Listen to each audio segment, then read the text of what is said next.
Halo semuanya, salam sehat untuk kita semua. Saya berharap seluruh mahasiswa-mahasiswi yang eh, menyaksikan video saya, dimanapun kalian berada, kalian tetap kedapatan dalam keadaan sehat dan dalam keadaan yang prima.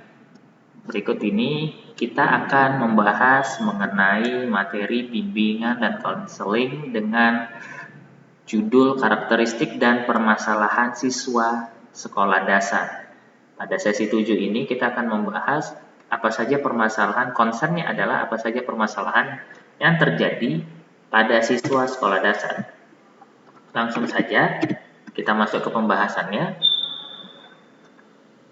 Nah, pada permasalahan siswa, kita harus mengetahui terlebih dahulu karakteristiknya. Jadi karakteristik siswa itu adalah suatu kondisi, suatu keadaan yang timbul dalam suatu tindakan siswa, baik dalam kehidupannya sehari-hari ataupun dalam kehidupannya ketika dia bermain dan bersosialisasi dengan orang di sekitarnya.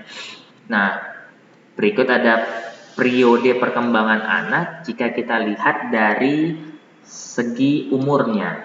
Jadi fase perkembangan berdasarkan konsep didaktif. Yang pertama itu ada usia 0 sampai 6 tahun. Ini merupakan fase sekolah ibu. Bagaimana seorang anak ini dapat harus memiliki bonding yang kuat dengan ibunya di fase 0 sampai 6 tahun. Lalu berikutnya pada usia 6 sampai 12 ini adalah fase sekolah bahasa ibu. Jadi dia belajar banyak hal dari ibunya dan memerlukan pendampingan dari orang tua laki-lakinya atau ayahnya. Nah, pada usia 12 sampai 18 tahun fase sekolah bahasa Latin.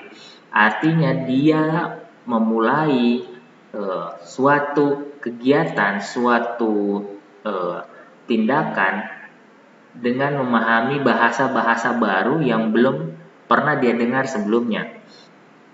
Nah, lalu di fase usia 18 sampai 24 tahun, di sini mereka belajar untuk memahami tingkat pendidikan yang lebih tinggi lagi atau mereka mencari jati dirinya, ingin menjadi apa dan ingin menjadi seperti apa mereka ke depannya.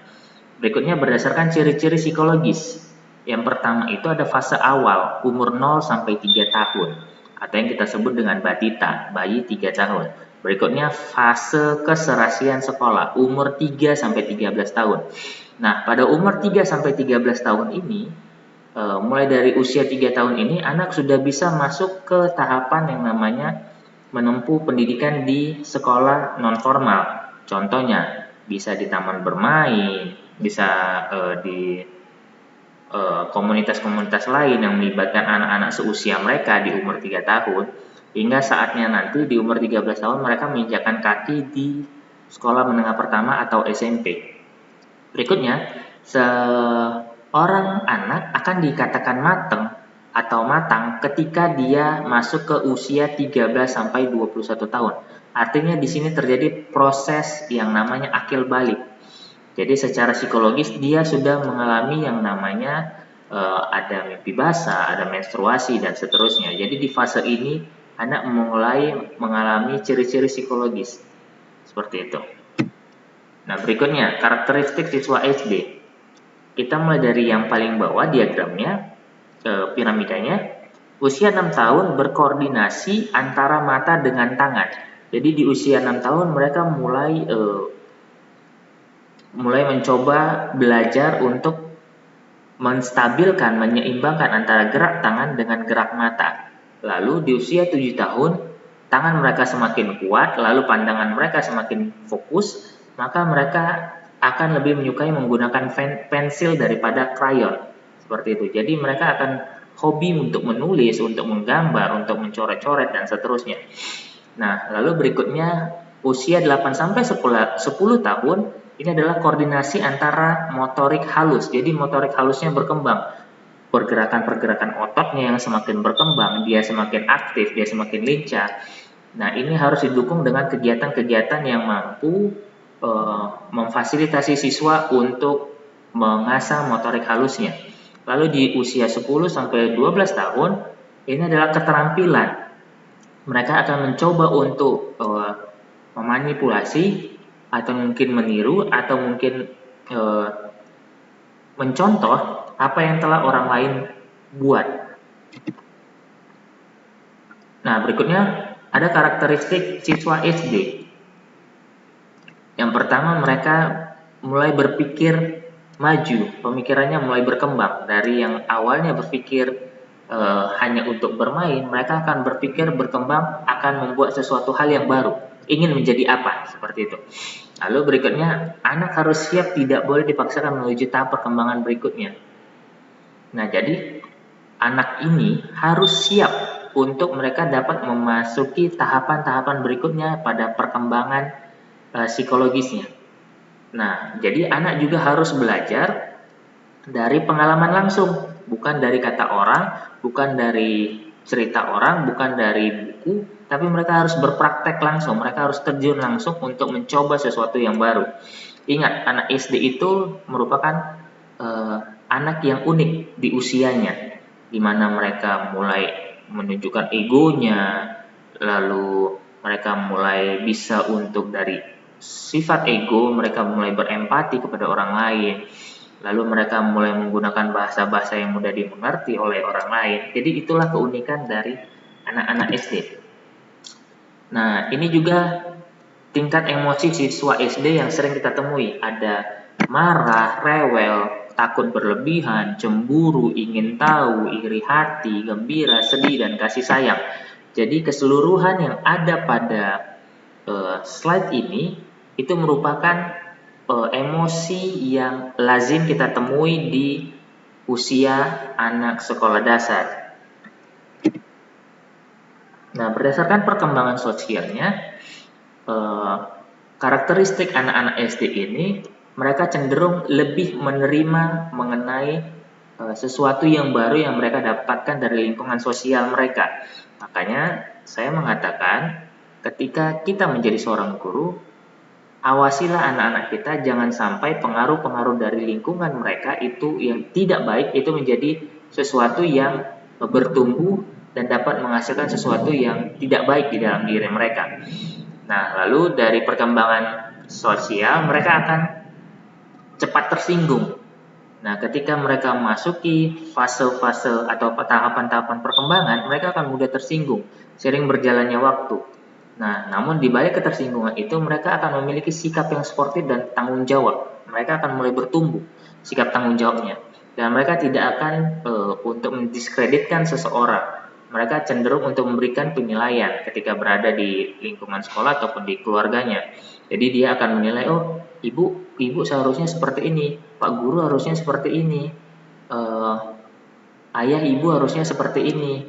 Saya ingin agar keluarga saya agar keluarga kita sering jalan-jalan, mungkin sering merayakan sesuatu yang sederhana mungkin. Nah, anak mulai menunjukkan penilaian-penilaian.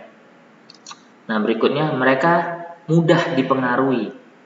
Jadi, mereka mudah sekali dipengaruhi oleh orang-orang yang menurut mereka baik secara fisik, namun secara moral mereka kurang baik. Jadi, harapannya kita menjadi seorang guru yang dapat memfasilitasi seluruh kebutuhan peserta didik kita. Nah, berikut ini adalah prosedur atau langkah-langkah sistematis untuk mengidentifikasi keragaman karakteristik. Yang pertama, kita harus pelajari dan pahami. Nah, setelah kita pelajari, kita pahami masa-masa perkembangan siswa, lalu kita menjabarkan tugas perkembangan keterampilan-keterampilan dan pola perilaku. Kalau kita observasi, lakukan wawancara, memperkuat pengamatan dengan menggunakan angkat, lalu mengidentifikasi aspek kepribadian siswa, meminta informasi dari orang tua atau teman-temannya, lalu menganalisis apa yang kita dapat. Lalu berikutnya, dari catatan-catatan yang sudah kita temukan, dari informasi data-data yang kita dapatkan di lapangan, maka kita melakukan sesuatu yang disebut dengan mencari solusi atau memecahkan masalah, yang dilanjutkan dengan langkah tindak lanjut yang lebih spesifik lagi terhadap siswa yang kita amati. Nah, jadi usia rata-rata anak Indonesia saat ini masuk pada usia 6 tahun atau 7 tahun mungkin, dan mereka akan selesai di usia 12 tahun. Jadi di usia 12 tahun ini usia wajib belajar 6 tahun yang sekarang sudah berubah menjadi wajib belajar 12 tahun oleh pemerintah. Jadi jika mengacu pada pembagian tahapan tersebut, anak usia sekolah berada pada dua masa, yaitu masa kanak-kanak tengah 6-9 tahun dan masa kanak-kanak akhir. Nah, jadi kebutuhan anak-anak atau siswa-siswi SD yang pertama itu jelas bermain. Mereka harus banyak bergerak. Lalu mereka harus diajarkan bekerja dalam kelompok. Nah, inilah kebutuhan utama sebenarnya yang harus kita fasilitasi. Jadi ketika anak di sekolah datang ke sekolah, lalu guru menjelaskan secara monoton, maka anak akan merasa bosan, anak akan merasa tidak bergairah, tidak memiliki semangat untuk belajar. Jadi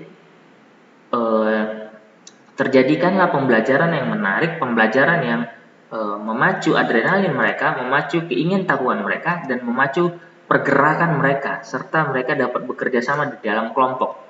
Nah, berikutnya, mereka harus merasakan senang. Jadi ketika mereka merasakan senang di kelas, kita meminta untuk mereka memperagakan sesuatu, mereka akan menunjukkan rasa antusias. Nah, selain hal-hal yang baik, ini juga ada hal-hal yang tidak baik, yang kurang baik. Seperti anak-anak itu sering cengeng, lalu mereka senang diperhatikan, senang meniru, dan yang paling sulit adalah ketika anak mencapai fase sulit memahami pembicaraan dari orang lain, dalam hal ini adalah guru. Nah, faktor yang mempengaruhi belajar anak SD yang pertama faktor individual. Ada kematangan pertumbuhan, intelijensi, latihan, dan ulangan sifat-sifat pribadi dan masalah belajar atau motivasi belajar. Nah, jadi dari faktor individu inilah yang harus kita selesaikan terlebih dahulu. Dan berikutnya ada faktor eksternal. Faktor eksternalnya mungkin saja ada faktor keluarga, ada masyarakat, lalu ada tokoh idola mereka, dan juga mungkin dari guru juga bisa mempengaruhi cara belajar anak.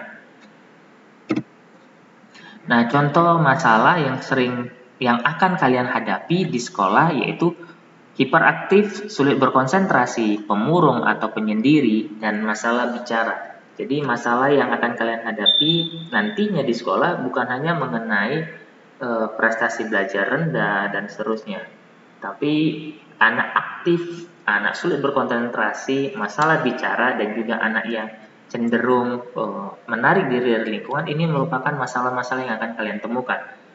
Jadi harapannya sebagai seorang guru kita harus bisa memahami dan bisa menyelesaikan setiap permasalahan yang ada di lingkungan sekolah. Jadi sebagai seorang guru tugas dan tanggung jawab kita berat. Kalian harus menjadi seorang guru diguguh dan ditiru nanti oleh siswa-siswimu. Jadi berusaha untuk berpenampilan semaksimal mungkin, sebaik mungkin, dan menyelesaikan seluruh permasalahan yang ada. Nah, sampai di sini pembahasan kita di sesi yang ke-7. Saya berharap banyak hal baru yang kalian pelajari, banyak hal baru yang dapat kalian dapat diterapkan pada kehidupan kalian ketika kalian nanti terjun ke sekolah. Akhir kata, saya ucapkan terima kasih. Sampai bertemu di video pembelajaran berikutnya.